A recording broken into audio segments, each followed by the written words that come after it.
بسم اللہ الرحمن الرحیم۔ غیبی خزانے سے مال و دولت کا حصول۔ کثرت کے ساتھ صبح و شام ان کلمات کو پڑھے اور اس کے اول اور آخر ایک ایک مرتبہ درود ابراہیمی لازمی پڑھے۔ انشاءاللہ غیبی خزانے سے آپ کو بے پناہ مال و دولت نصیب ہوگی۔ بسم اللہ الرحمن الرحیم۔ وہ کلمات یہ ہے: یا لطیفاً بخلقہ یا علیماً بخلقہ۔ رزق میں ترقی کے لیے معاشی پریشانیاں آج کے دور کا بہت بڑا مسئلہ ہے۔ رزق میں ترقی کے لیے یہ وظیفہ نہایت مفید ہے۔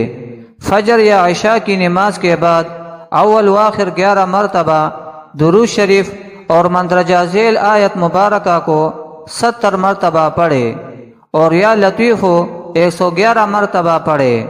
چونکہ رزق کی ترقی مستقل مسئلہ ہے، لہذا یہ عمل بھی مستقل کرے۔ وہ آیت یہ ہے: اللہ لطیف بعبادہ یرزق من یشاء وہو القوی العزیز۔ صحیح آیت یہ ہے: اللہ لطیف بعبادہ یرزق من یشاء وہو القوی العزیز۔